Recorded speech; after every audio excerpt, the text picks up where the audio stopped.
Imagine waking up on Mars.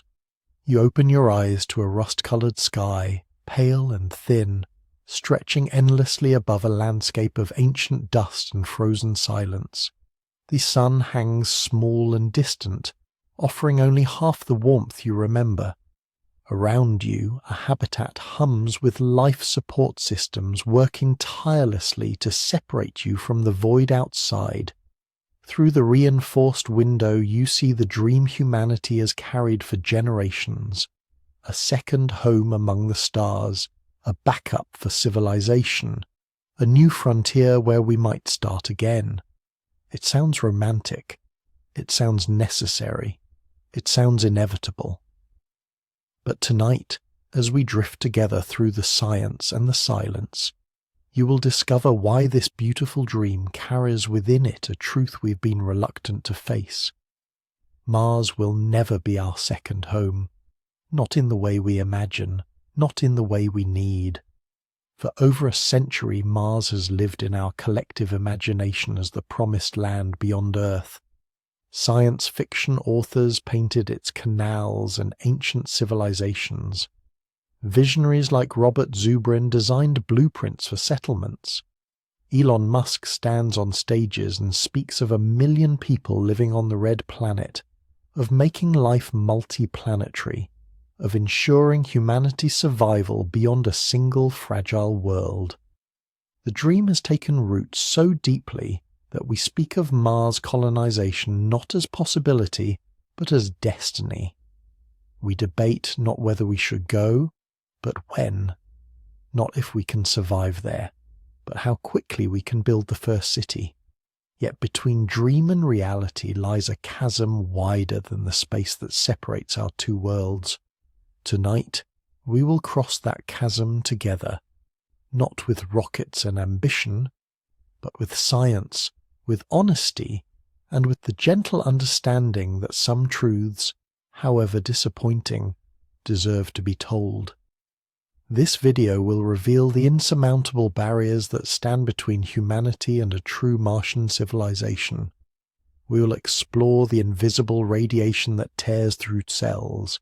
We will examine an atmosphere too thin to breathe yet powerful enough to kill. We will witness what happens to human bodies in gravity that pulls with only 1/3 of Earth's strength. We will calculate the resources needed for survival and watch those numbers dissolve into impossibility. And perhaps most haunting of all, we will peer into the minds of those who might attempt this journey and see what isolation, confinement, and distance do to human consciousness. Before we begin this journey together, I would love to know where you are right now. Are you watching from a quiet bedroom as midnight approaches? Perhaps it's early morning where you are, or a lazy afternoon. Comment below and tell us where you're watching from and what time it is in your corner of the world.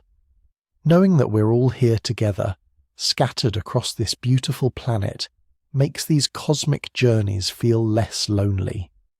If you enjoy explorations like this, where science meets wonder and sleep meets curiosity, please take a moment to like this video and subscribe. It helps us continue creating these journeys through space, time, and understanding. Now, settle in. Let your thoughts slow and your breathing deepen. The revelations ahead may challenge everything you believed about our future among the stars, but they will do so gently, with respect for both the dream and the dreamer. Mars is real. The dangers are real. And the distance between human ambition and physical reality has never been more profound. Let us begin this honest voyage together, not with disappointment, but with clarity.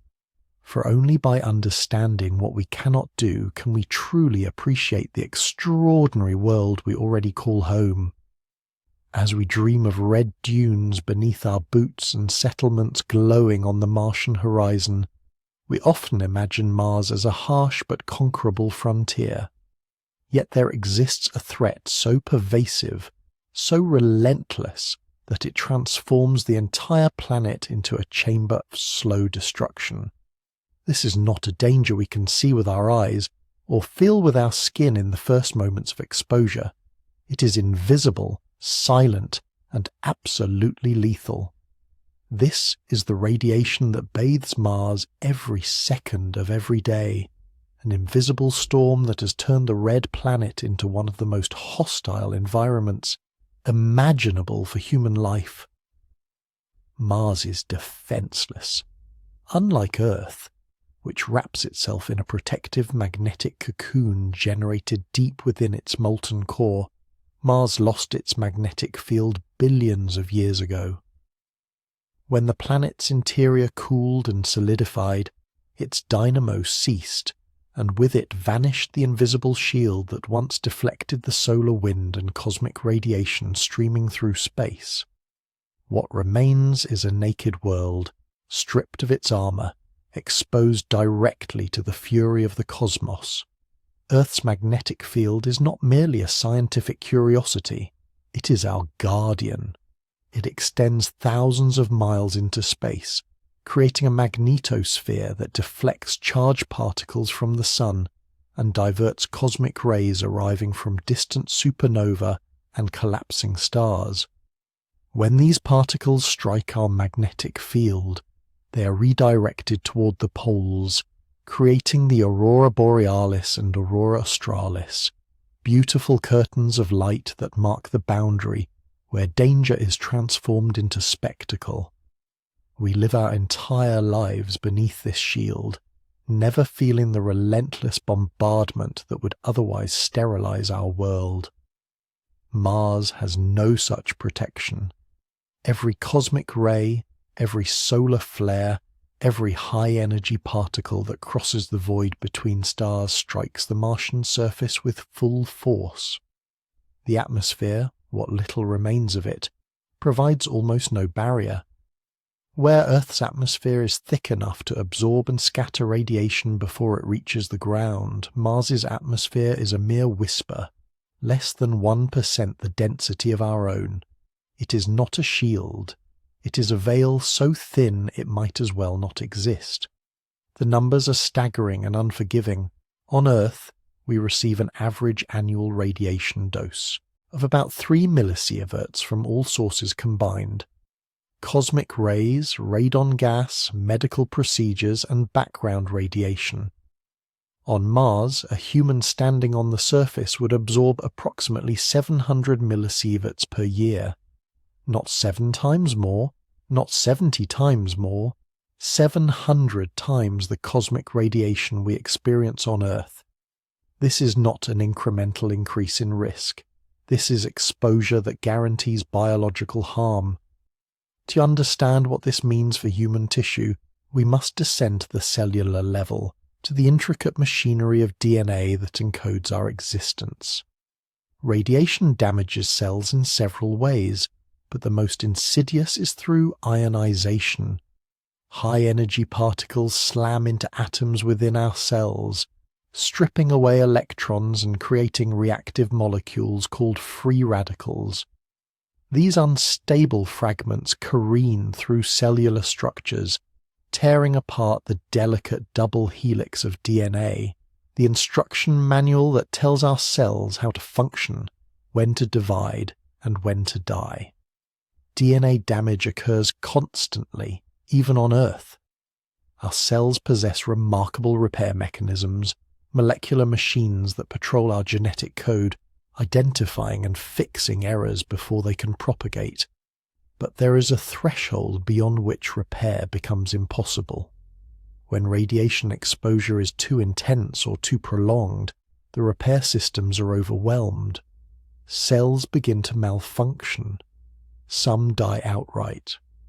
Others, more dangerously, continue to divide with corrupted instructions, becoming cancerous. The probability of developing cancer increases linearly with radiation exposure, and on Mars that probability becomes a certainty measured not in decades but in months. Studies of astronauts aboard the International Space Station, where they are partially shielded by Earth's magnetic field, and benefit from the mass of the station itself, show measurable increases in cancer risk after just 6 months in space. On Mars, without even this minimal protection, the damage accelerates. Colonists would face elevated risks of leukemia, lung cancer, brain tumours, and cancers of the digestive system. The invisible rain of particles would not discriminate. Every organ, every tissue, every cell would be a target. But cancer is only part of the story. High-energy cosmic rays penetrate deep into the brain, damaging neurons and disrupting cognitive function. Studies on mice exposed to radiation similar to that found in deep space have shown permanent changes in behavior, memory loss, and impaired decision-making. The mice became anxious, struggled with spatial reasoning, and exhibited signs of early-onset dementia. If similar effects occur in humans, and there is every reason to believe they would, Mars colonists would not only face physical deterioration but mental decline. Memories would blur, judgment would falter. The mind itself would become unreliable, corroded by the same invisible force destroying the body. The most immediate solution, the one proposed most frequently, is to move underground. If the surface is deadly, then surely we can burrow beneath it, using the Martian regolith itself as shielding. It is true that rock and soil can block radiation. Several meters of packed Martian dirt would reduce exposure significantly, perhaps bringing it closer to survivable levels. But this solution, simple in concept, reveals its impossibility upon examination. Constructing underground habitats on Mars is an engineering challenge of staggering complexity. Every cubic meter of soil must be excavated using equipment that does not yet exist, powered by energy sources that would need to be transported from Earth or generated on site with technology still in development. The regolith is filled with perchlorates, toxic compounds that would need to be managed carefully to avoid contaminating living spaces. Structural supports would be required to prevent collapse, and these would need to be manufactured or transported at enormous cost. Life support systems, water recycling, air circulation, all of this would need to function flawlessly in cramped, buried chambers far from sunlight. And then there is the human cost, not measured in dollars or joules, but in sanity. To live underground is to trade one existential threat for another. Humans did not evolve in tunnels. We are creatures of horizons, of open skies and changing light. Prolonged isolation in confined, sunless spaces has profound psychological effects. Studies of Antarctic research stations, submarines, and long-duration space missions reveal common patterns: depression, anxiety, interpersonal conflict, and a condition known as third-quarter phenomenon, a psychological crisis that often occurs after months of isolation, when the mind rebels against the monotony and the walls begin to feel like a tomb. On Mars, colonists would face not months but years, perhaps lifetimes, in underground warrens. Children would grow up never seeing the sky except through video screens. The Martian surface, the landscape they travelled so far to reach, would become a place visited only briefly in heavily shielded suits before retreating once again into the dark. This is not colonization. This is internment. Even if we accept these sacrifices, the problem of radiation does not disappear. It adapts. Cosmic rays are not uniform. The most dangerous particles, galactic cosmic rays, accelerated to near light speed by distant supernovae, possess energies so extreme that no practical amount of shielding can stop them entirely. Some particles pass through meters of rock as if it were mist. Secondary radiation, generated when high-energy particles collide with shielding material, can sometimes be worse than the original exposure, creating cascades of particles that spread through living spaces like invisible shrapnel. Creating effective radiation shielding on Mars would require materials and resources that do not exist on the planet. On Earth, we use water, polyethylene, and lead for radiation protection, materials that are abundant and easily processed. Mars has no liquid water on its surface, no industrial infrastructure to produce synthetic polymers, and no accessible deposits of heavy metals in the quantities required. Every kilogram of shielding material would need to be transported from Earth at costs measured in millions of dollars per ton. The scale of such an undertaking, shielding entire habitats, grows beyond the realm of feasibility and into fantasy. Perhaps the most haunting aspect of Mars's radiation environment is its effect on human reproduction. DNA damage is not confined to the individual. It is heritable. Mutations induced by radiation can be passed to offspring, compounding with each generation. Studies of radiation exposure in other contexts, Hiroshima, Chernobyl, medical treatments, show clear increases in birth defects, genetic disorders, and developmental abnormalities in the children of exposed parents. On Mars, where exposure would be continuous and unavoidable, the question is not whether genetic damage would occur, but how severe it would become. Women face particular risks. Developing fetuses are exquisitely sensitive to radiation. During the early stages of pregnancy, when cells are dividing rapidly and organs are forming, even modest radiation doses can cause miscarriage, stillbirth, or profound developmental defects. A pregnancy carried to term on Mars would be an experiment conducted on an unwilling subject, the unborn child. The ethical implications are staggering. Do we have the right to create new life in an environment virtually guaranteed to damage it? Some propose technological solutions, grand projects to restore what Mars has lost. One of the most ambitious ideas is to generate an artificial magnetic field, recreating the shield that Mars once possessed. Conceptually, this would involve placing a powerful magnetic dipole at Mars's L1 Lagrange point, a gravitationally stable location between Mars and the Sun, where it could deflect solar wind and allow Mars's atmosphere to gradually thicken. Computer simulations suggest that, over centuries, this could theoretically make the surface more habitable. But the energy requirements are beyond staggering. They are incomprehensible. The magnetic field would need to be sustained continuously, drawing power equivalent to multiple nuclear reactors operating at full capacity indefinitely. The infrastructure to build, launch, position, and maintain such a device does not exist. The political will to fund a project whose benefits would not materialize for hundreds of years does not exist.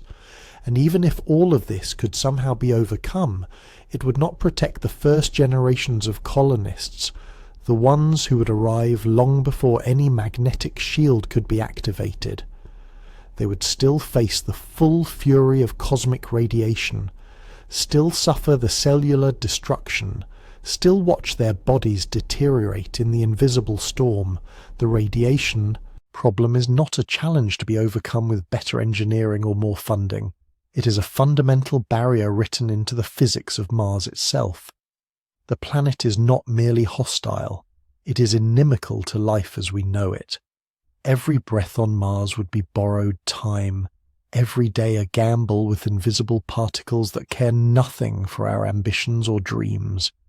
This is the first great reason Mars will never be our second home. Not because we lack the courage to go, but because we lack the biology to survive. We are creatures forged beneath a magnetic shield, adapted to a world that protects us from the cosmos. On Mars, that protection is gone, and we're left exposed, fragile, and mortal in ways we've never been before. Standing on the surface of Mars, you would look up at a sky that is not quite blue, not quite pink, but something in between. A butterscotch haze that stretches to the horizon. The sun hangs smaller in the distance, offering only 43% of the light it gives to Earth. The landscape before you is rust-coloured, ancient and utterly silent. In this moment, you might feel an overwhelming urge to take a breath, to fill your lungs with the air of this alien world. That single breath would kill you in seconds. Mars has an atmosphere, but calling it breathable would be like calling a desert an ocean because it contains a few drops of water. The Martian atmosphere is not just thin, it is catastrophically inadequate for human life. At only 1% the density of Earth's atmosphere, stepping onto Mars without a spacesuit would subject your body to a pressure so low that the liquids in your tissues would begin to boil at body temperature. Your blood would not boil in the dramatic sense often depicted in science fiction, but the saliva on your tongue, the moisture in your eyes, the fluid lining your lungs, all of it would vaporize within moments. This is not an atmosphere that merely lacks oxygen. This is an atmosphere that actively works against the possibility of life as we know it. Composed of 95% carbon dioxide with traces of nitrogen and argon, Mars offers nothing that human lungs can process. There is no oxygen to extract, no air pressure to sustain consciousness. Even if you could somehow filter the carbon dioxide, you would still suffocate not from poison, but from the sheer absence of what your body needs. The atmospheric pressure on Mars is roughly equivalent to standing at an altitude of 100,000 feet above Earth's surface, more than 3 times higher than the peak of Mount Everest. At such pressures, unconsciousness comes in 15 seconds. Death follows shortly after. Yet the paradox of Mars is that while its atmosphere is too thin to support life, it is thick enough to create catastrophic problems for any human settlement. This is not an atmosphere that can be ignored. It is a hostile presence, thin and venturing, capable of unleashing forces that would challenge even our most advanced technology. The temperature on Mars swings wildly between extremes that would shatter most materials and freeze or cook any unprotected human within hours. At the equator, on a warm summer afternoon, the surface temperature can reach a pleasant 70 degrees Fahrenheit. For a brief moment standing in the sunlight, you might feel almost comfortable. But as the sun sets, the temperature plummets. Without a thick atmosphere to trap and circulate heat, the warmth radiates back into space almost immediately. By midnight, that same spot may reach negative 140 degrees Fahrenheit or colder. These are not gradual transitions. They are abrupt, violent shifts that occur within hours.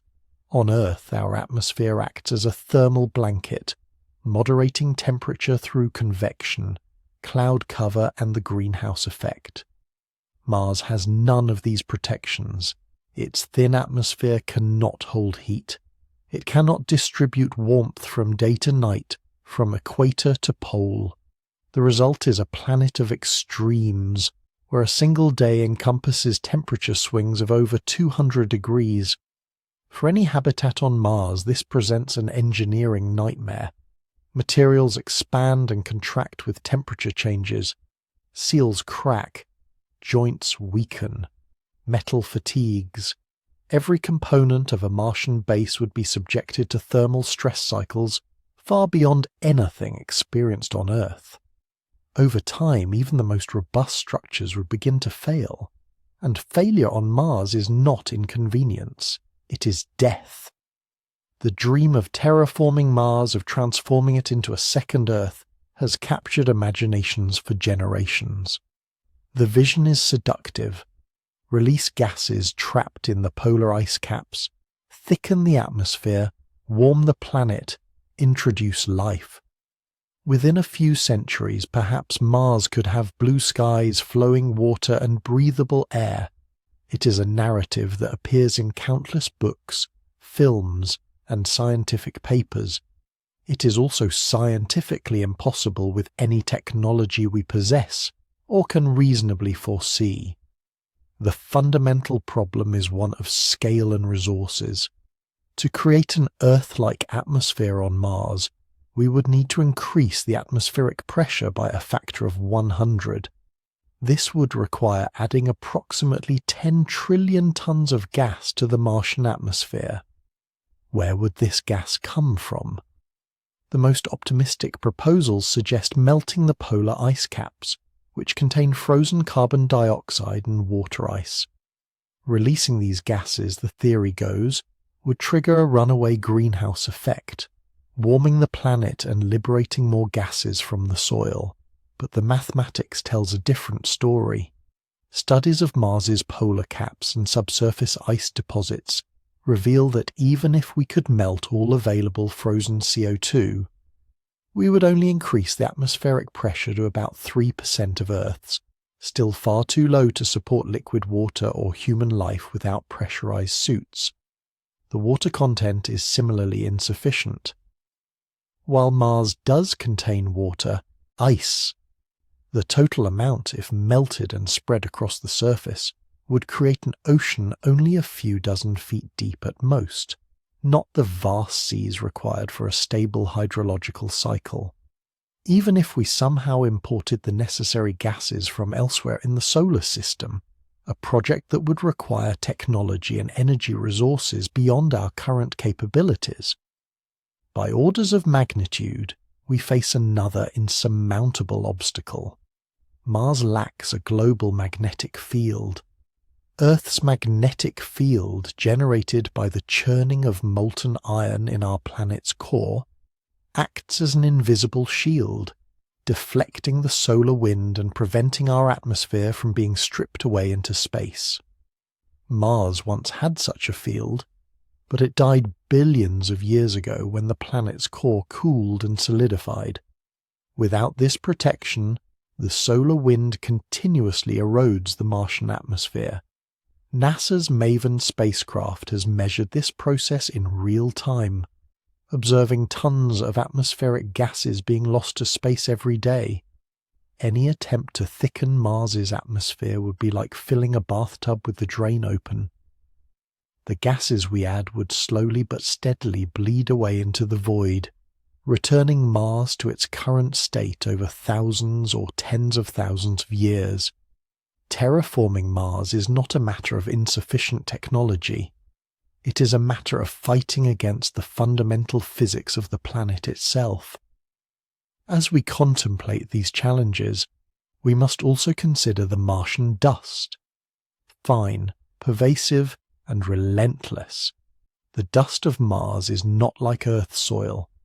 It is more akin to powdered glass, composed of particles so small they hang suspended in the thin atmosphere for weeks after being disturbed. These particles are sharp, jagged, and electrostatically charged, clinging to every surface they touch. Mars experiences dust storms on a scale that dwarfs anything on Earth. Local storms can arise suddenly, growing from small dust devils into regional tempests that blanket thousands of square miles. But every few years, Mars experiences something far more catastrophic, a global dust storm that engulfs the entire planet. These storms can last for months, turning day into twilight and coating everything in a thick layer of fine particles. For a human settlement, such storms would be existential threats. Solar panels, the most practical energy source for early Mars missions, would be rendered useless, buried under dust that blocks 99% of sunlight. Backup power systems would be strained to their limits. Equipment exposed to the storm would be abraded, seals would be compromised by infiltrating dust, and visibility would drop to near zero. Rovers and supply vehicles could not navigate. Construction would halt. the colony would be forced to hunker down and wait, hoping that life support systems continue to function, hoping that the dust does not find its way inside, and the dust would find its way inside. Despite the best seals and airlocks, Martian dust is insidious. It would accumulate on spacesuits during excursions, then be tracked into habitats during decompression cycles. Once inside, the dust becomes a health hazard. Its microscopic particles, when inhaled, could damage lung tissue, causing conditions similar to silicosis. The sharp edges could scratch equipment, clog filters, and contaminate food and water supplies. Living on Mars would mean living with dust, breathing it, tasting it, fighting a constant battle to keep it at bay. But the dust itself harbours an even more sinister threat. The soil of Mars contains perchlorates, a class of chemical compounds that are highly oxidizing and toxic to human biology. Found in concentrations up to 1% in Martian regolith, perchlorates interfere with thyroid function, disrupt hormones, and at high doses can cause severe neurological damage. They're also destructive to organic compounds, breaking down the very molecules that form the basis of life. This means that the Martian surface is not just barren, it is actively hostile to life. Any attempt to grow food in Martian soil would require extensive processing to remove perchlorates, a task that would consume vast amounts of water and energy. Even with processed soil, the risk of contamination would remain. A single breach in a greenhouse, a tear in a glove during farming operations, could expose crops to perchlorate-laden dust, rendering them poisonous. For early Mars settlers, every kilogram of food would need to be grown in carefully controlled hydroponic systems, isolated from the native environment. This is not farming as we know it. This is laboratory-grade agriculture, dependent on technology, vulnerable to any system failure. A single pathogen, a malfunction in nutrient delivery, a power outage lasting too long, and the food supply collapses. The settlements themselves would be equally fragile. On Earth, we're accustomed to buildings that can withstand neglect, to infrastructure with redundancy and resilience. A broken window is an inconvenience. A cracked foundation is a repair job. On Mars, these same failures become catastrophic. Every habitat must maintain pressure equivalent to Earth's atmosphere, contained within walls that face constant thermal stress, potential micrometeorite impacts, and the slow degradation caused by cosmic radiation. These habitats are not merely buildings, they are pressure vessels, and like all pressure vessels, they have single points of failure.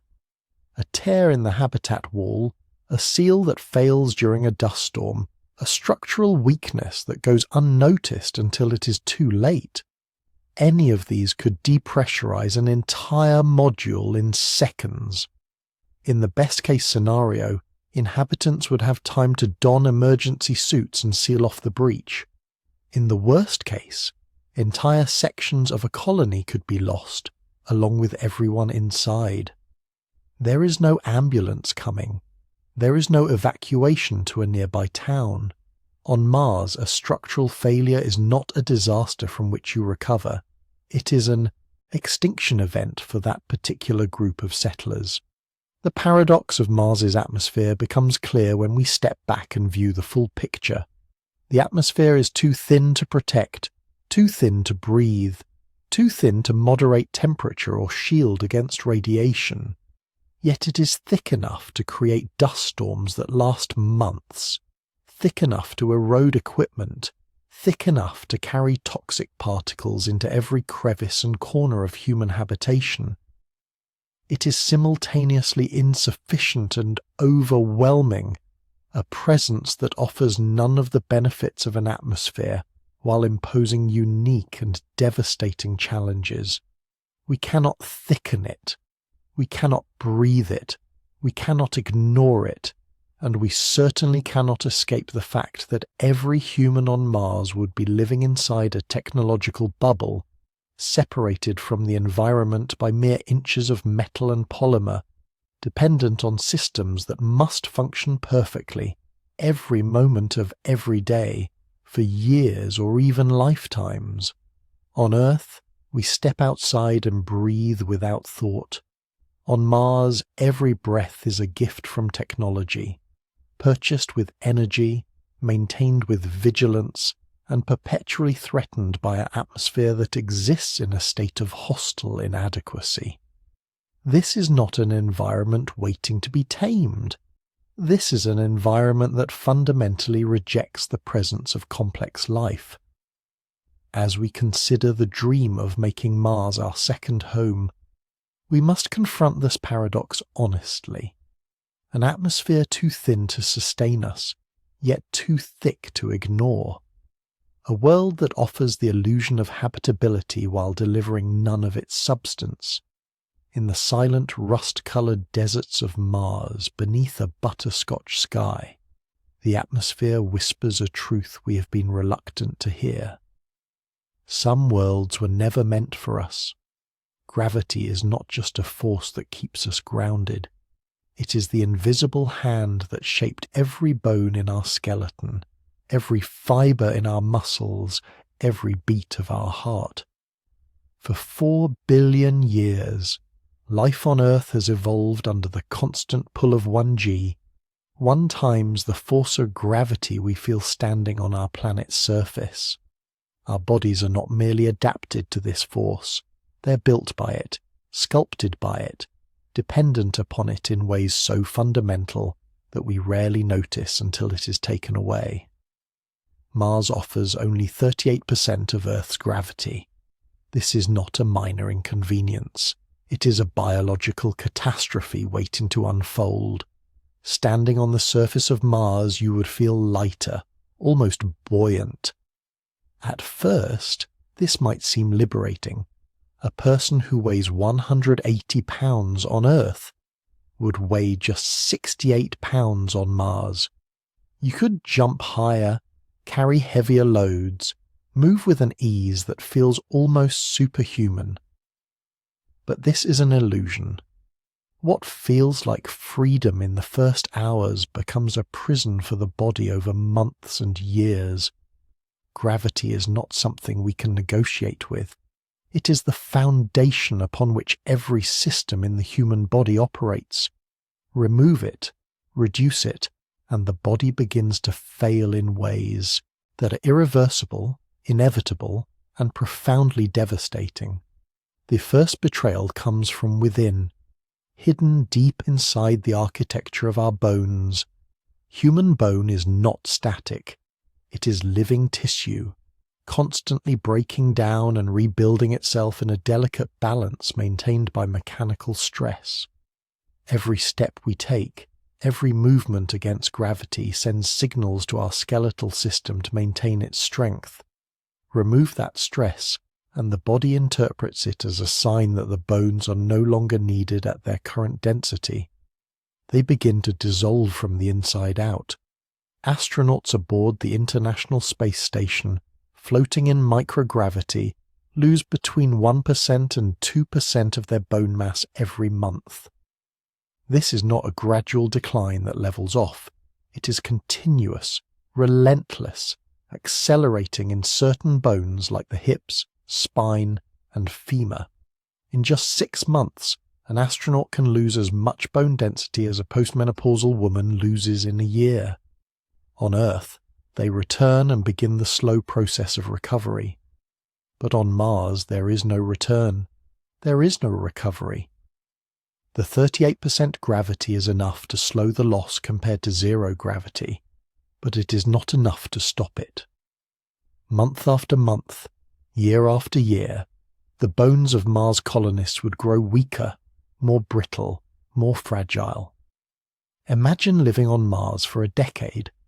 Your skeleton, once strong enough to support your body through a lifetime on Earth, is now porous, honeycombed with voids where calcium once resided. A simple fall, Something that on Earth might result in a bruise could shatter your hip or snap your spine. Surgery on Mars, with limited medical resources, becomes a death sentence. There are no hospitals with advanced orthopedic wings. There are no ambulances that can rush you back to Earth. The very structure that holds you upright is crumbling, and there is nothing that can be done to stop it. But bones are only the beginning. Muscle tissue, the second pillar of human physicality, faces a similar fate. Our muscles are built to work against gravity. They contract, they pull, they lift the weight of our own bodies through every movement.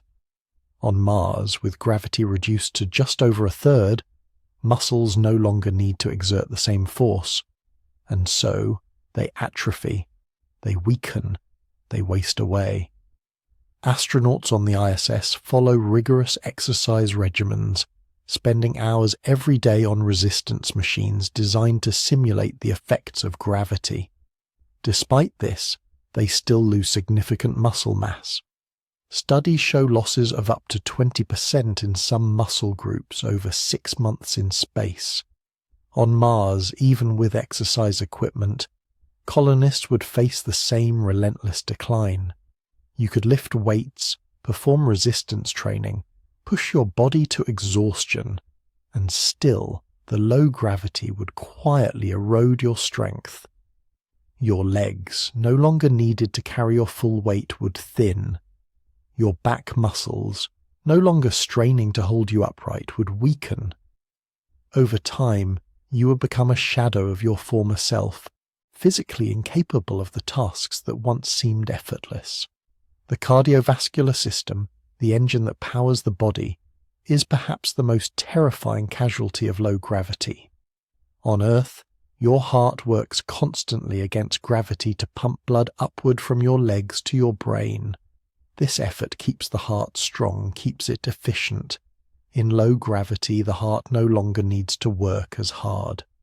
Blood circulates more easily, fluid shifts upward toward the head and chest, and the heart, sensing that less effort is required, begins to shrink. This is not a metaphor.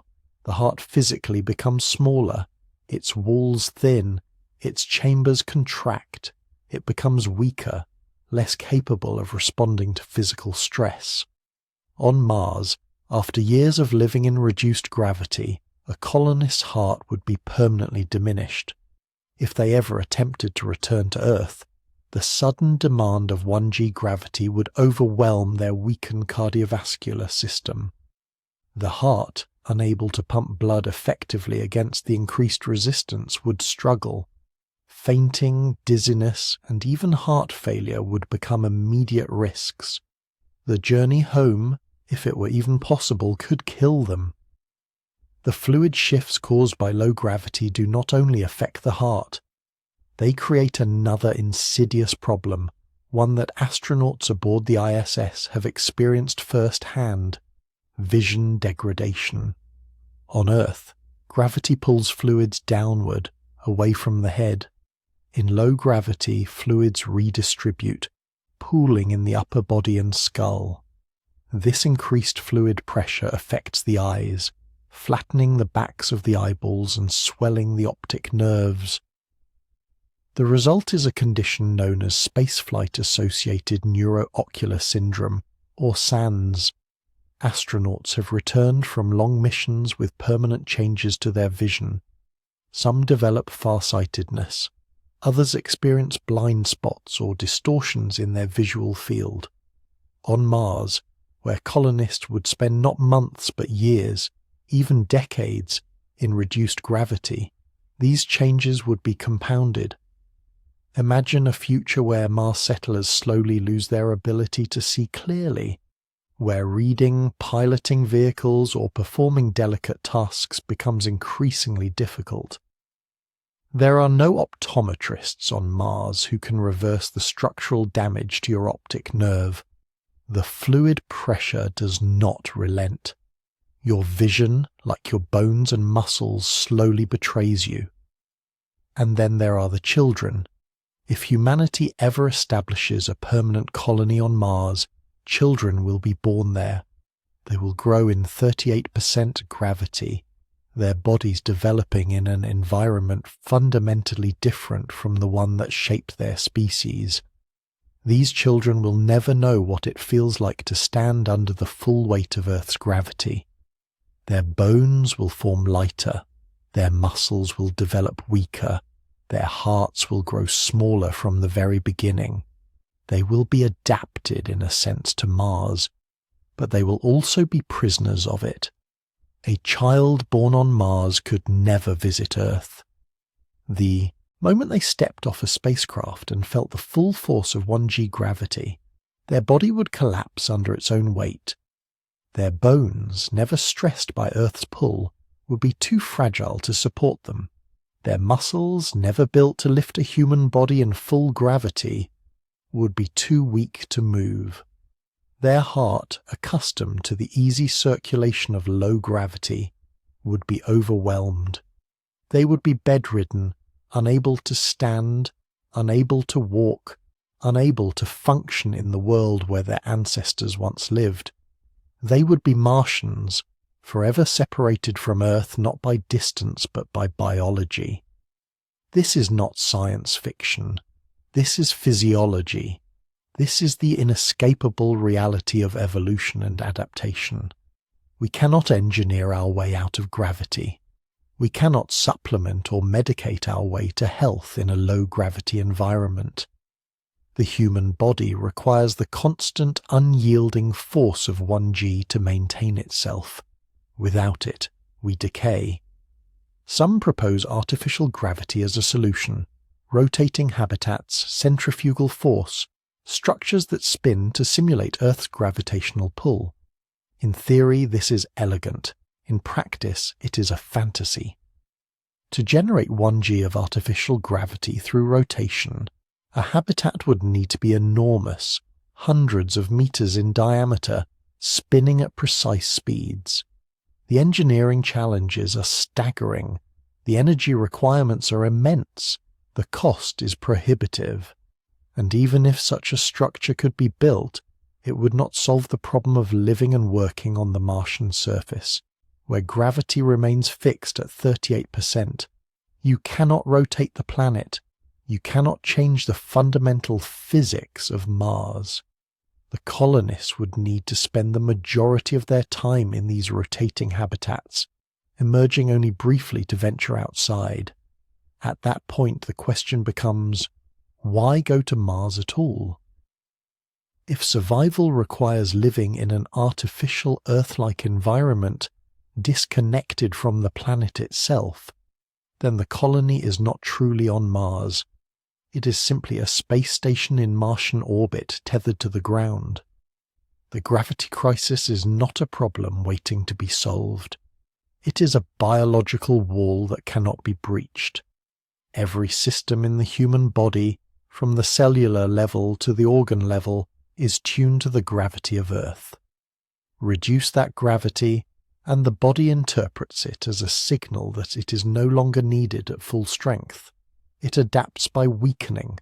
It optimizes for a new environment, and in doing so, it becomes incompatible with the old one. This is the betrayal, not sudden, not violent, but slow and silent. Your bones thin, your muscles fade, your heart shrinks, your vision blurs, and all the while you feel lighter, almost weightless, as if the planet itself is releasing its grip on you. But it is not freedom. It is dissolution. It is the quiet unravelling of a body that was never meant to live anywhere but Earth. Mars, with its thin atmosphere and cold deserts, is hostile, but gravity, or the lack of it, is the true enemy. It is the force that makes Mars not just uninhabitable, but inescapable. A colonist who stays too long cannot return. A child born there cannot leave. The promise of a second home becomes a one-way journey into physical decline, a slow surrender to a planet that will never truly hold us the way Earth does. Gravity is not just a feature of a planet, it is the invisible architecture of life itself, and on Mars that architecture crumbles, On Earth, we take resources for granted. Water flows from taps. Food arrives on shelves. Oxygen fills our lungs without thought. We flip switches and lights illuminate rooms. We breathe, drink, eat, and exist without questioning the delicate infrastructure that makes life possible. Mars offers none of this. Every resource we need to survive must be extracted, synthesized, or transported across millions of miles of empty space. The dream of Martian colonies imagines self-sufficient cities rising from the red dust. The reality is far darker. Mars is not just hostile to human life. It is fundamentally incompatible with human survival without constant, unsustainable support from Earth. To understand why Mars will never be our second home, we must confront the resource nightmare that makes survival there not just difficult, but impossible in any meaningful sense. Water is life. This simple truth governs every living thing on Earth. On Mars, water exists, locked away as ice beneath the surface and trapped in the polar caps. Mission planners point to this ice as proof that Mars colonies could sustain themselves. Extract the ice, melt it, purify it, and suddenly Mars becomes habitable. But this vision collapses under scrutiny. The energy required to extract subsurface ice is astronomical. Mars rovers must drill through layers of frozen rock-hard regolith, material so cold it exists at temperatures far below anything on Earth. The drilling equipment itself would need to operate in extreme cold, with machinery that would fracture and fail under thermal stress. Each litre of water extracted would consume kilowatts of precious energy that must come from somewhere on a planet with no power grid, no infrastructure, no fossil fuels waiting to be burned. Even if we overcome the extraction challenge, the water itself is contaminated. Martian ice contains perchlorates, toxic chemicals that pervade the Martian soil. These compounds are poisonous to humans, attacking the thyroid and disrupting metabolic processes. Removing perchlorates requires sophisticated filtration systems, chemical processing facilities, and continuous monitoring. On Earth, water treatment is an industrial operation requiring vast resources. On Mars, every drop of water would need this level of processing, and the equipment to do so would itself require maintenance, replacement parts, and energy. Water on Mars is not a resource. It is a project, one that never ends and constantly drains resources from every other survival system. The mathematics of water consumption make the problem even more insurmountable. A single human requires approximately 2 litres of drinking water per day. But survival requires far more than drinking water. Hygiene, food production, equipment cooling, oxygen generation, all these processes consume water. A single person might require 50 litres per day when all systems are accounted for. A colony of 100 people would need 5,000 litres daily, nearly 2 million litres per year. The scale of extraction and processing becomes not just challenging but overwhelming. And unlike Earth, where water cycles through evaporation and rainfall, Mars has no water cycle. Every drop used is a drop that must be recycled with perfect efficiency or replaced by extracting more ice. There is no margin for error. A contaminated reservoir, a failed recycling system, a broken pump, any of these failures means death. Food production on Mars is sold as a solved problem. Greenhouses filled with crops, grown in Martian soil enriched with nutrients, tended by colonists who transform the red planet into gardens. This fantasy ignores fundamental biological realities.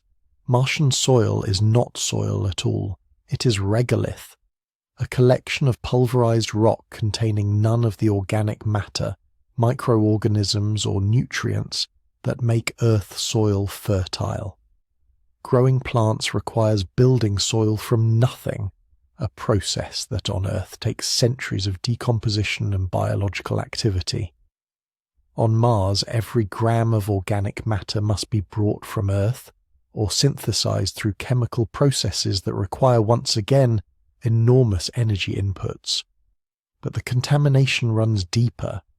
That same perchlorate that poisons water also saturates Martian regolith. Plants can absorb these toxins, making them unsafe for consumption. Creating truly fertile soil means not just adding nutrients, but removing poisons, a chemical operation that transforms agriculture into an industrial process. Farming on Mars would resemble a pharmaceutical manufacturing operation more than the pastoral vision of greenhouse gardens. Every crop would need testing, every harvest screened for contamination, every plant monitored for toxic accumulation. And then there is the problem of light. Mars receives only 43% of the sunlight that reaches Earth. Plants require specific wavelengths and intensities of light to photosynthesize efficiently. Greenhouse agriculture on Mars would require massive supplemental lighting, artificial suns powered by electricity that must be generated, stored, and distributed without fail. The energy cost of growing a single kilogram of vegetables on Mars would far exceed the cost of simply shipping it from Earth. We would be trading rocket fuel for grow lights, and the economics never balance. Perhaps most critically, Earth's agriculture depends on an invisible army: pollinators, bees, butterflies, moths, and countless other insects fertilize crops and enable reproduction. Mars has no insects. Pollination would require human labor or robotic systems moving from plant to plant in pressurized greenhouses, manually ensuring reproduction. What on Earth happens freely, carried on the wind and the wings of billions of creatures, becomes on Mars another task in an endless list of survival chores. The colony that grows its own food is not achieving independence. It is merely replacing one form of dependence with another, more labor-intensive and fragile version. Oxygen, the very air we breathe, becomes on Mars a manufactured product. The thin Martian atmosphere contains carbon dioxide but almost no oxygen. Proposals exist to split CO2 into oxygen and carbon through chemical processes, or to extract oxygen from water through electrolysis. Both methods require energy, substantial amounts of it, running continuously. A single human consumes roughly 550 litres of oxygen per day. A colony of 100 people would need 55,000 litres daily, generated without interruption, stored and distributed through life support systems that cannot fail. The machinery to produce this oxygen would be massive, complex and vulnerable to breakdown. Unlike Earth, where oxygen is freely available, mixed into an atmosphere that blankets the planet, Mars offers no backup system. If oxygen production fails, there are no forests to breathe for you, no oceans releasing oxygen through photosynthesis, no vast atmospheric reservoir to draw upon. You have only what you've manufactured, stored in tanks, and piped through sealed habitats. The oxygen you breathe on Mars is not air. It is a product, and like all products, it requires resources to produce. Those resources must come from somewhere, and that somewhere, inevitably, is Earth. Energy is the foundation of any civilization. On Earth, we harness fossil fuels, nuclear reactions, falling water, wind, and sunlight. Our power grids span continents, distributing energy to billions of people with remarkable reliability. Mars offers none of this infrastructure. Solar panels could generate power, but Martian dust storms can blanket the planet for months, coating panels and reducing efficiency to nearly zero. The same dust that destroyed the Opportunity rover would constantly degrade solar arrays, requiring continuous cleaning and maintenance. During global dust storms, which occur approximately every 3 Martian years, solar power effectively ceases. Colonies dependent on solar energy would face months-long blackouts, periods when heating fails, oxygen production stops, and survival becomes a countdown to resource depletion. Nuclear power could provide a solution, but it brings its own nightmares. Transporting nuclear reactors across space poses immense safety and regulatory challenges. Once on Mars, nuclear systems would operate in an environment with no cooling water, no teams of engineers for maintenance, and no supply chain for replacement parts. A reactor malfunction on Mars cannot be resolved by calling in specialists from the next state. A nuclear waste, already one of Earth's most intractable problems, becomes on Mars a permanent hazard. Where do you store radioactive waste on a planet where every cubic meter of habitable space is precious and sealed? The radiation that already bombards Mars from space would be joined by radiation generated within the colony itself. Escaping one form of radiation exposure only to create another is not survival. It is trading one method of death for another. Manufacturing and repair expose the deepest vulnerability of Mars colonization. Modern life depends on staggering complexity. The computer you use, the phone in your pocket, the medical equipment in hospitals, these objects are the culmination of global supply chains involving thousands of companies, millions of workers, and resources extracted from every continent. No single nation can produce a smartphone in isolation. The rare earth elements come from specific mines. The manufacturing requires specialized facilities. The assembly involves precision equipment that itself took decades to develop. A Mars colony cannot replicate this, not in 100 years, not in 1,000. When equipment breaks on Mars, and it will break constantly under harsh conditions, colonists face an impossible choice. Repair it with limited tools and no replacement parts, or wait months for a resupply mission from Earth, assuming one is even scheduled. Complex electronics cannot be manufactured on Mars. Medicines cannot be synthesized without pharmaceutical facilities that require resources Mars does not have. Even simple items, a seal for a pressure door, a valve for a water system, a wire for electrical connections, these become critical supplies that must be imported.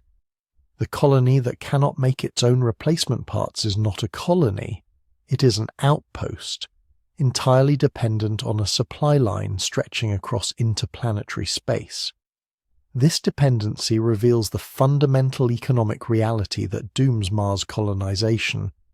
Every kilogram sent to Mars costs between $50,000 and $200,000 depending on the launch system used.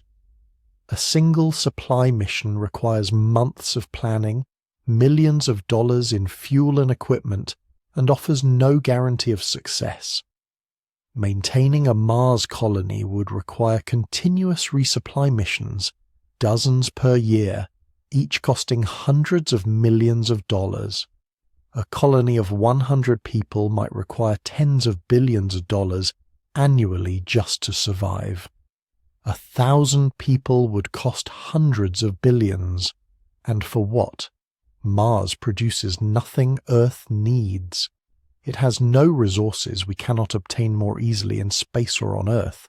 It offers no economic return, no trade goods, no scientific discoveries worth the expenditure of national budgets.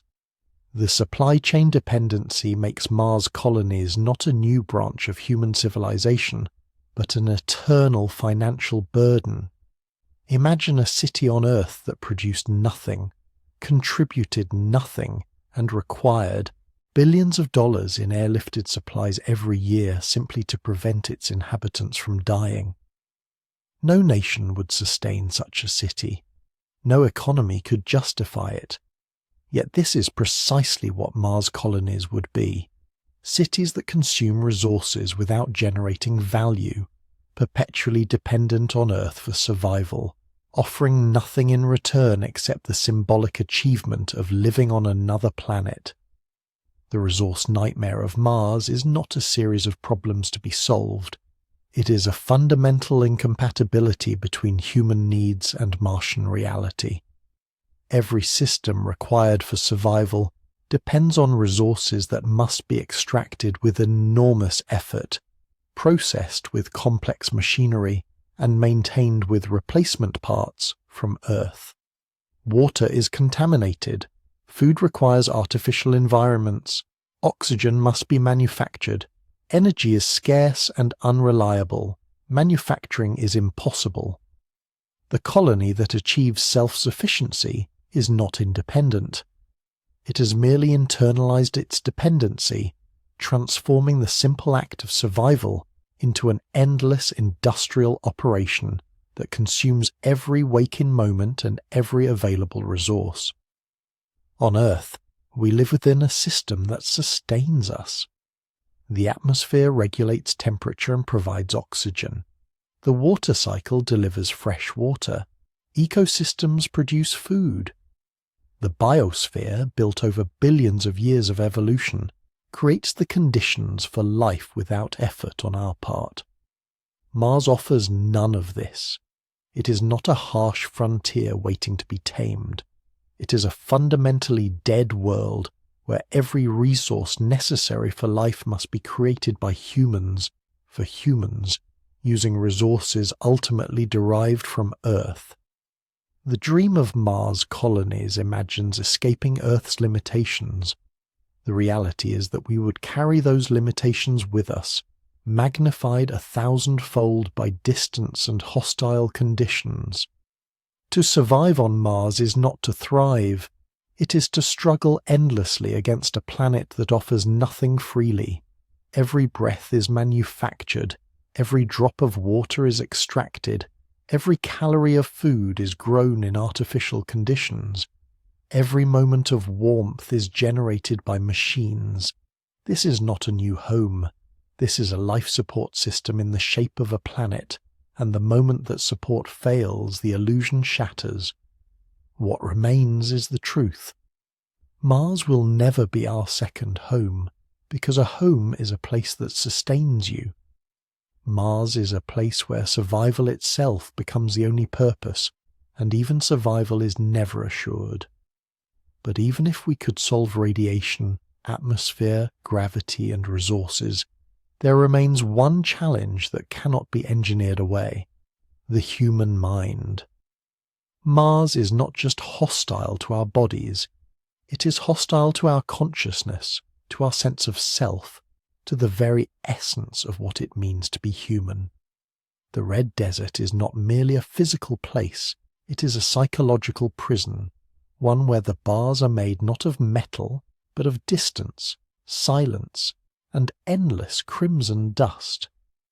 To live on Mars is to experience isolation in its most absolute form, not the isolation of a remote cabin where rescue is hours away, not the isolation of a ship at sea where land eventually appears on the horizon. This is isolation measured in 140 million miles, a distance so vast that light itself, travelling at 186,000 miles per second, takes between 3 and 22 minutes to cross the void between worlds, depending on the planet's positions in their orbits. Imagine speaking to a loved one on Earth. You ask a question, then you wait. 20 minutes pass before your words arrive, 20 more minutes before their response returns. A simple conversation becomes a day-long exchange. An emergency call becomes meaningless. If something goes wrong, if panic sets in, if you need to hear another human voice tell you that everything will be okay, that voice will not arrive for 40 minutes. In a crisis, 40 minutes is not a delay, it is an eternity. This communication lag creates a psychological phenomenon unlike anything humans have experienced before. We are social creatures, evolved over millions of years to exist in groups, to read facial expressions in real time, to receive immediate feedback from our words and actions. On Mars, that feedback loop is shattered. Every interaction with Earth becomes asynchronous, disconnected, like speaking into a void and hoping an echo returns. Video calls become monologues, conversations become pisma, letters sent across an ocean of darkness. Studies of isolated environments on Earth, from Antarctic research stations to submarine crews, reveal a consistent pattern. Humans begin to deteriorate psychologically after prolonged periods of confinement, even when they know rescue is possible, even when they can see the sun rise and set, even when they experience the familiar rhythms of Earth. On Mars, these familiar anchors disappear entirely. The living spaces on Mars would be confined beyond comprehension, not spacious habitats with gardens and open sky, but cramped modules, pressurized tubes, underground bunkers shielding inhabitants from radiation. Current designs propose spaces barely larger than a small apartment, shared by multiple people, with no privacy, no escape, no ability to step outside without donning a spacesuit. The walls close in. The air recycled through machines tastes stale and artificial. The ceiling is always the same height. The floor never changes. In such environments, interpersonal conflicts become catastrophic. There is no walking away, no going for a drive to clear your head, no visiting a friend in another city. The same faces day after day, month after month, year after year. Small irritations, minor disagreements, personality differences. These things that seem trivial in normal life become magnified in isolation. A chewing sound at dinner becomes unbearable. A tone of voice becomes an insult. Antarctica stations report that some of the most dangerous moments occur not from equipment failure, but from psychological breakdowns between crew members. History provides warnings. In 1959, a Soviet researcher at Vostok Station in Antarctica murdered a colleague with an axe after months of isolation, reportedly triggered by an argument over a game of chess. At Belgrano Second Station in 1996, a researcher stabbed another with a knife, forcing an emergency evacuation in the dead of Antarctic winter. These are places on Earth where help is theoretically reachable, where the sky still holds stars we recognize, where the horizon still curves with familiar geology. If human psychology fractures in Antarctica, what happens on Mars? The confined spaces would create what psychologists call environmental monotony, a condition where the brain, starved of new stimuli, begins to malfunction. Humans need novelty, variety, unexpected sensations to maintain cognitive health. On Mars, every day looks identical. The same red rocks, the same rust-coloured dust, the same pale pink sky. No rain falls, no wind carries the scent of forests or ocean salt, no birds call at dawn, no insects hum at dusk. Earth is a symphony of sensory experiences. We evolved within it, adapted to it, became inseparable from it. On Mars, that symphony goes silent. The landscape offers no seasonal change, no blooming flowers, no autumn leaves, no spring thaw. The weather is predictable to the point of numbness. Dust storms arrive and depart, but they bring no relief. Only more dust, more sameness, more endless red. This sensory deprivation would trigger profound psychological consequences. Studies show that even short periods of reduced sensory input cause hallucinations, anxiety, depression, and cognitive decline. Prisoners in solitary confinement, even for weeks, often emerge with lasting psychological damage. On Mars, solitary confinement is not a punishment. It is the default state of existence. The entire planet is a cell with rusty walls and a ceiling 140 million miles thick. Perhaps most devastating is what we might call the overview effect in reverse. When astronauts orbit Earth and look down at our blue planet, they report a profound sense of connection, beauty, and perspective. They see Earth as a unified whole, a precious jewel floating in darkness, and they return changed, spiritually moved by the experience. On Mars, colonists would experience something far different. They would look up at night and see Earth not as a world beneath them, but as a pale blue dot, faint and distant, barely distinguishable from the stars. A tiny speck that holds everyone they've ever known, every memory, every familiar place, every raindrop and ocean wave, reduced to a single pixel of light. This would not inspire awe. It would inspire despair. The realization that home is impossibly far away, that everything familiar has been left behind, that Earth continues without you, indifferent to your absence. Carl Sagan once described Earth as a pale blue dot, suspended in a sunbeam, a humbling perspective meant to inspire unity and humility. For Mars colonists, that pale blue dot becomes a symbol not of cosmic wonder, but of unbridgeable separation. They are exiles, not by force, but by choice, and yet the weight of that choice would press down on them with every glance at the night sky.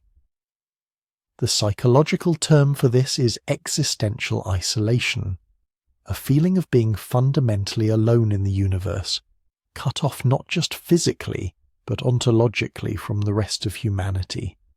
It is a loneliness so profound it alters one's sense of existence itself. On Mars, this would not be an abstract philosophical concept. It would be daily reality. Antarctica, often cited as an analogue for Mars, offers further warnings. Despite being on Earth, with eventual rescue possible, with communication in real time, with rotations that bring people back after months rather than years, psychological crises remain common. Winter-over syndrome describes the depression, insomnia, cognitive impairment, and emotional instability that affects many long-term Antarctic residents. Some become withdrawn, staring at walls for hours. Others become irritable, aggressive, paranoid. Relationships fracture, work performance declines. And yet Antarctica has advantages Mars does not. Researchers there know the sun will return after the polar night. They know supply ships will eventually arrive. They know that if something goes catastrophically wrong, evacuation, though difficult, is possible. On Mars, none of these certainties exist. The sun is always dim. Supply ships take years. Evacuation is a fantasy. The suicide risk on Mars would be incomprehensibly high. Mental health crises would be inevitable, and managing them would be nearly impossible. On Earth, suicidal individuals can be hospitalized, monitored, treated by specialists in dedicated facilities. On Mars, there are no psychiatric hospitals, no emergency response teams, no ability to remove someone from the environment causing their distress. The environment is everywhere, inescapable, unrelenting. If a colonist becomes suicidal, what then? Restraints, sedation, isolation within isolation. The ethical and practical challenges are nightmarish. And if a suicide occurs, the psychological impact on the remaining colonists would be devastating. The confined space would become not just a habitat, but a tomb. The memory of the death would linger in every corridor, every shared meal, every quiet moment. Current plans suggest Mars colonies would start small, perhaps dozens of people, eventually growing to hundreds. But this presents another insurmountable psychological challenge. Small populations cannot sustain cultural diversity, intellectual stimulation, or social complexity. On Earth, cities thrive because they offer variety, chance encounters, new ideas, different perspectives.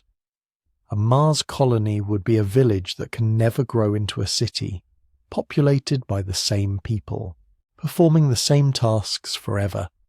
Social structures would collapse under the weight of monotony.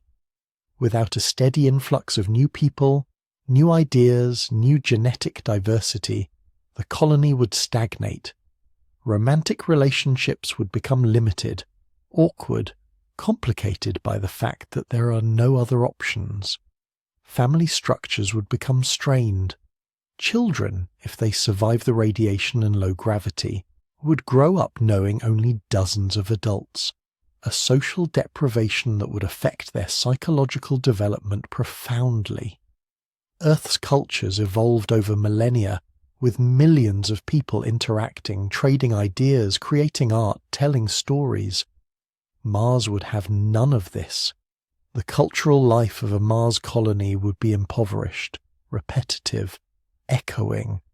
There would be no concerts with thousands in attendance, no festivals drawing crowds, no diverse neighborhoods, no anonymous walks through busy streets. Just the same few faces day after day in the same small rooms under the same artificial lights. Psychologists studying long-duration spaceflight emphasize that mental health is not a secondary concern. It is mission critical. A single psychological breakdown can endanger everyone. A depressed crew member may neglect duties, leading to system failures. An aggressive individual may sabotage equipment. Paranoia can spread through a group like wildfire, fracturing trust and cooperation. Yet, despite this knowledge, no technology currently exists to prevent or adequately treat severe mental health crises in such extreme isolation. Medication helps, but it is not a cure. Therapy helps, but on Mars, therapists would be fellow colonists, not objective professionals. And if the therapist themselves breaks down, who treats them? The human mind is not designed for Mars. It is designed for Earth, for green forests and blue oceans, for the chatter of crowds and the solitude of nature, for seasons that change and weather that surprises. Mars offers none of this. It offers only red dust, silence, and the knowledge that you are farther from home than any human has ever been, with no hope of return for years, if ever. This is not a challenge that can be overcome with better technology or improved habitat design. This is a fundamental incompatibility between human psychology and the Martian environment. No amount of virtual reality, no carefully curated entertainment, no perfectly balanced diet can replace the Earth itself, the planet that shaped every neuron in our brains, every instinct in our bodies. To send humans to Mars is not just to place them in physical danger, it is to sentence them to psychological torment. The red desert is beautiful from a distance, mysterious in photographs, fascinating in data. But to live there, to wake every morning to the same crimson horizon, to know that Earth is a pale dot you can barely see, to feel the walls of your habitat pressing in, to hear the same voices saying the same things, to realize that this is your life now, forever. This is not exploration, this is exile, and the human mind, fragile and resilient in equal measure, cannot endure it. Not for years, not for decades, not for generations. Mars may be a planet, but it is also a mirror, reflecting back to us the uncomfortable truth that we're not citizens of the cosmos. We are children of Earth, and we cannot survive long away from home. The psychological abyss of Mars is not a problem waiting for a solution. It is a warning, and we should listen. In the quiet darkness of space there is a seductive promise that echoes through every Mars colony rendering, every billionaire's presentation, every science fiction vision of red-domed cities. The promise is simple, almost comforting. Not yet, but soon. Technology will advance. Engineering will improve. Eventually, inevitably, we'll overcome every obstacle. Mars will become our second home. We just need more time, more innovation, more breakthroughs. This is the timeline trap, the belief that every problem is merely a temporary inconvenience on the path to an inevitable future. But what if some barriers are not temporary? What if certain limitations are not technological challenges waiting to be solved, but fundamental truths of physics that no amount of innovation can overcome? The myth of exponential technology has become deeply embedded in our collective consciousness. We've witnessed extraordinary advances in computing, medicine, communication. We've seen Moore's law transform smartphones into devices more powerful than the computers that sent astronauts to the moon. We've watched as problems that seemed insurmountable to previous generations were solved with elegant efficiency. And so we extrapolate. If we can do this, surely we can do anything. If technology improves exponentially, then Mars colonization is not a question of if, but when. This reasoning is comforting, but it is fundamentally flawed. Not all problems exist on the same plane of solvability. Consider the gravity of Mars, locked at 38% of Earth's strength. This is not a bug to be patched or a limitation to be engineered around. It is a fundamental property of the planet's mass. No technological advancement can change how much matter Mars contains. We can build centrifuges to simulate gravity. We can design exercise regimens to slow muscle atrophy. We can develop medications to reduce bone loss. But we cannot change the fact that human bodies evolved under Earth's gravitational pull, and Mars will never provide it. The timeline extends infinitely because the finish line does not exist. We're not waiting for technology to catch up to the problem. We're waiting for physics itself to change. The same truth applies to radiation. Mars has no magnetic field. It will never develop one. Not in 100 years, not in 1,000, not in 1,000,000. The core of Mars cooled billions of years ago, and no amount of human ingenuity can reignite it. Solar wind and cosmic radiation will continue to bombard the surface with relentless consistency.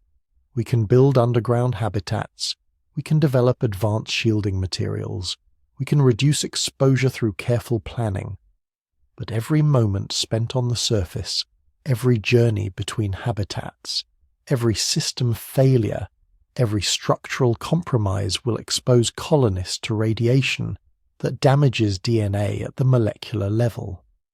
This is not a problem awaiting a solution. This is a permanent condition of existence on Mars. The timeline trap whispers, "Soon we will solve this." Physics replies, "No, you will not." Distance, too, is a constant that technology cannot erase. Mars is, at its closest approach, 34 million miles from Earth. At its farthest, that distance swells to 250 million miles. Communication delays range from 3 to 22 minutes each way. No advancement in computing, no breakthrough in telecommunications can make information travel faster than light. This is not a bandwidth problem or a signal strength issue. This is the speed limit of the universe itself, imposed by the structure of space-time.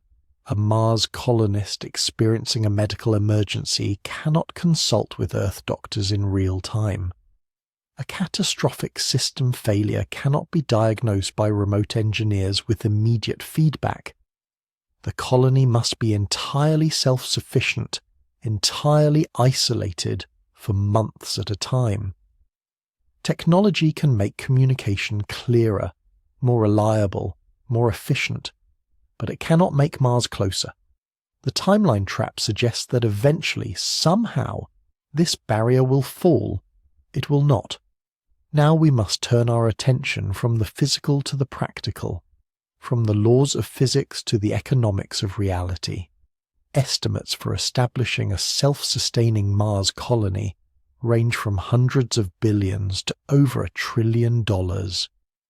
This is not money spent and gone, but money continuously invested over decades, perhaps centuries. It is infrastructure that must be built, then rebuilt, then maintained against the constant decay of an environment fundamentally hostile to human technology. It is supply missions, emergency rescues, research and development cycles that span generations. It is an endless financial commitment to support a population that, optimistically, might reach a few thousand people within our lifetimes, $1 trillion.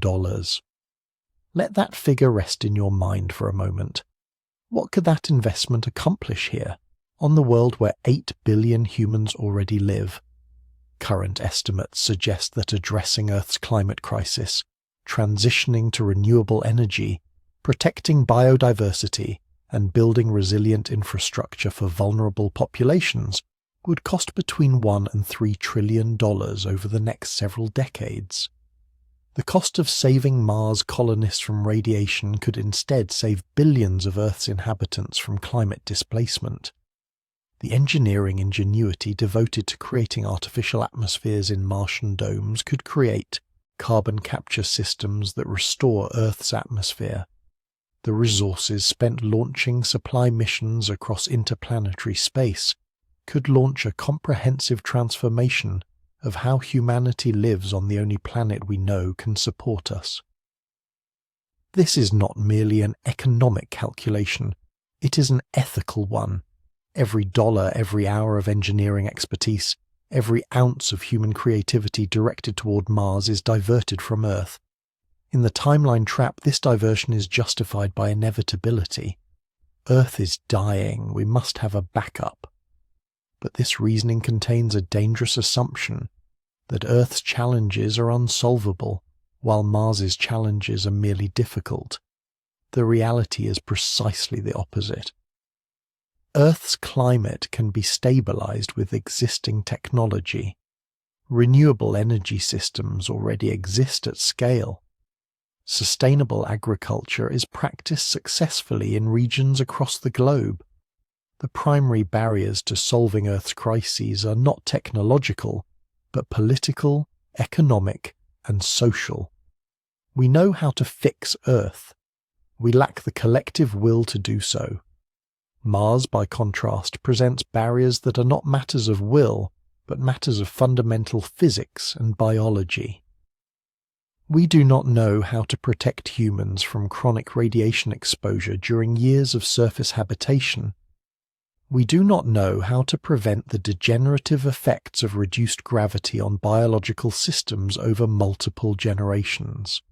We do not know how to create closed-loop ecosystems that can sustain themselves without continuous resupply from Earth. These are not problems of political coordination. They are problems at the very edge of scientific understanding, and some may simply have no solution within the constraints of human biology and Martian physics. The timeline trap asks us to believe that we should abandon a planet we can save to colonize a planet we cannot make livable. This is not pragmatism, it is escapism dressed in the language of progress. There are alternatives, visions of humanity's future in space that do not require us to ignore the laws of physics or divert resources from our planetary crisis. Orbital habitats, for instance, can be designed to rotate, generating artificial gravity equal to Earth's. They can be positioned to minimize radiation exposure, shielded by the same magnetic fields and materials that protect spacecraft. They can be built incrementally, starting small and expanding as technology and resources allow. They exist in the same orbital space as Earth, maintaining constant communication, and allowing for rapid return if necessary. They do not require terraforming or fighting against a planetary environment. They simply exist, engineered from the ground up for human habitation. The Moon too presents opportunities that Mars does not. It is 3 days away, not 9 months. Communication delays are measured in seconds, not minutes. Emergency evacuations are plausible. Resupply missions are routine rather than Herculean. The Moon has no atmosphere, but neither does Mars, not in any practical sense. The Moon's gravity is even lower than Mars, yes, but if we're already committed to artificial gravity solutions, the Moon's proximity makes every engineering challenge vastly more manageable. Lunar bases could serve as laboratories, testing grounds, stepping stones. They could support scientific research, resource extraction, and industrial processes too dangerous or polluting for Earth. They could be what Mars cannot, genuinely useful extensions of human civilization, rather than isolated experiments in survival. But perhaps the most compelling alternative is the simplest, the most obvious, and the most overlooked: improving Earth's sustainability. Imagine if the same innovation, the same ambition, the same relentless problem-solving directed toward Mars colonization were instead focused on making Earth not just livable, but thriving. Imagine cities designed as closed-loop ecosystems where waste becomes resource and energy is drawn from renewable sources. Imagine agriculture that regenerates soil rather than depletes it, that feeds billions while increasing biodiversity.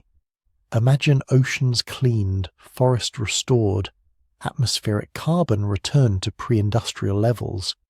This is not science fiction. Every technology required already exists or is in active development. What is lacking is not capability but priority. The fascination with Mars serves a psychological function. It allows us to imagine a future where humanity survives without confronting the uncomfortable reality that our survival depends entirely on choices we make here and now. Mars is a distraction, a beautiful, compelling, scientifically interesting distraction, but a distraction nonetheless. It redirects our collective attention away from the difficult work of political coordination, economic restructuring, and behavioral change required to address Earth's crises. It offers a narrative of pioneering exploration, when what we need is a narrative of responsibility and stewardship. This is not to say that Mars has no value. As a research outpost, it is invaluable. Robotic missions have already transformed our understanding of planetary formation, climate evolution, and the potential for life beyond Earth. Human missions, if conducted responsibly with full acknowledgement of the risks and costs, could deepen that understanding further. A small scientific base on Mars, supported the way we support Antarctic research stations, could contribute meaningfully to human knowledge. But a research outpost is not a colony. It is not a backup for humanity. It is not a second home. The realistic future of Mars is not one of domed cities and terraformed landscapes. It is a future of rotating crews, limited duration stays, and continuous dependence on Earth for survival. It is valuable science conducted by brave individuals who understand they are not settlers but researchers, who return home when their work is complete. This future lacks the mythic grandeur of colonization narratives, but it respects both the science and the ethics of the situation. It acknowledges that some dreams, no matter how inspiring, must yield to reality. Hope must be reimagined. For decades, hope has been projected outward, toward distant planets and science fiction futures. But hope does not require escape. Hope can be found in restoration, in transformation, in the recognition that Earth, for all its challenges, is incomparably more hospitable than any other location in the solar system. Mars has no breathable atmosphere. Earth does. Mars has no magnetic field. Earth does. Mars has no biosphere to provide food, no hydrological cycle to provide water, no ecological resilience to buffer against catastrophe. Earth has all of these, refined by billions of years of evolution into a system of extraordinary complexity and durability. The most profound hope lies not in abandoning this world for another, but in recognizing what we have and choosing to protect it. Every forest that is restored adds resilience. Every renewable energy system that replaces fossil fuels reduces future warming. Every policy that protects biodiversity safeguards the ecological foundations upon which human civilization depends. These are not distant technological moonshots.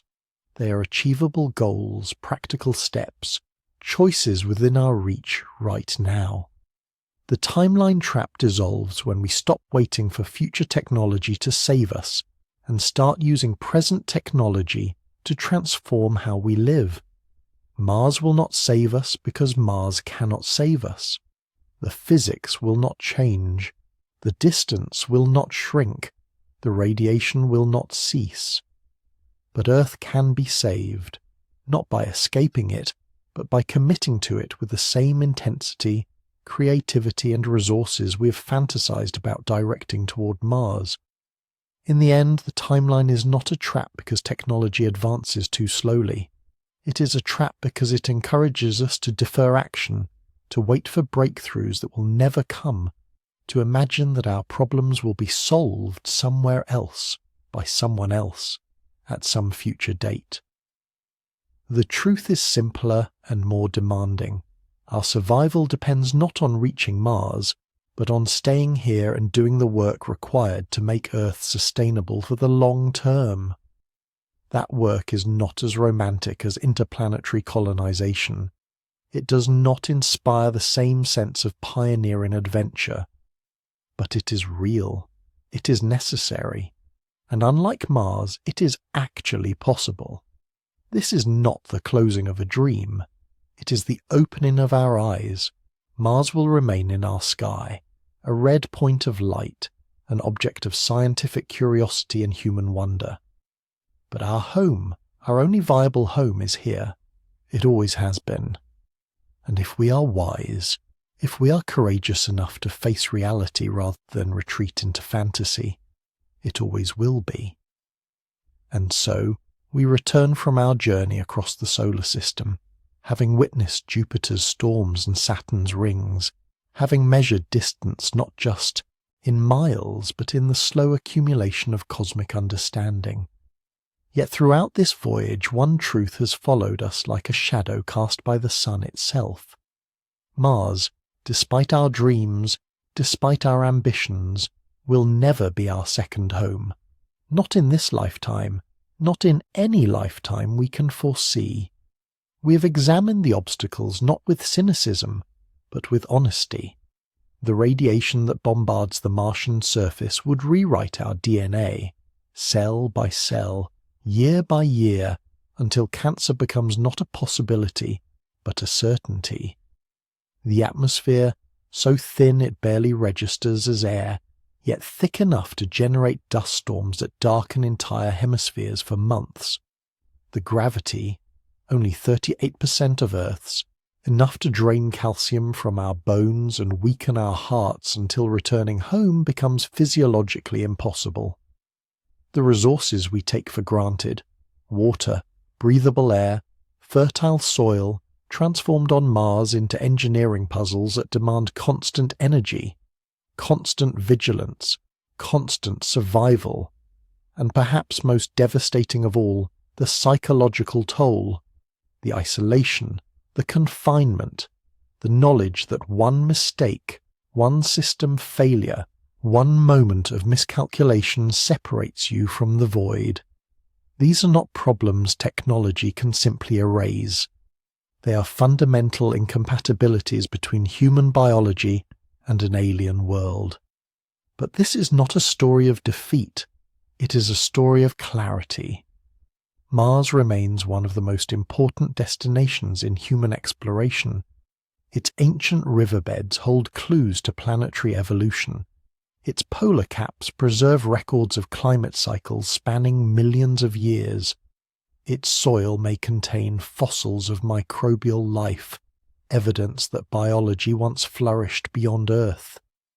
These questions demand answers, and robotic explorers, tireless and patient, will continue to unveil Mars's secrets without risking human lives on a colonization fantasy that defies physics, biology, and reason. The real question is not whether we can survive on Mars. It is whether we will choose to preserve the one world where we already thrive. Earth, with its protective magnetic field, its breathable atmosphere, its abundant water, its intricate web of life, is not merely our home by accident. It is our home by design, shaped over billions of years into a sanctuary perfectly calibrated to sustain us. Every sunset that paints our sky in colours Mars will never know. Every ocean wave that carries the memory of ancient tides. Every forest that breathes alongside us, converting carbon into oxygen in an endless exchange of life. These are not features to abandon, they are miracles to protect. Perhaps the greatest journey humanity can undertake is not to another planet, but inward, toward a deeper understanding of the world beneath our feet. To redirect the billions spent dreaming of Mars toward healing Earth's climate, restoring its ecosystems, building sustainable cities that work with nature rather than against it. This is not surrender. This is wisdom. If this journey through the cosmos has taught you something new, illuminated a truth you had not considered, consider leaving a like on this video. Share your thoughts in the comments below. Where are you listening from tonight? What are your reflections on Mars colonization now that we've examined it not through the lens of science fiction, but through the patient gaze of science itself? And if you crave more explorations into the mysteries of space, more journeys designed to accompany you into sleep while expanding your understanding of the universe, subscribe for more content that blends wonder with rest. As we close this chapter, remember this: Earth is not just our home. It is the only home we will ever truly have. In all the vast darkness of space across all the planets we have visited tonight, nothing compares to this pale blue dot. Here, beneath familiar stars, we belong. And here, if we choose wisely, we will thrive.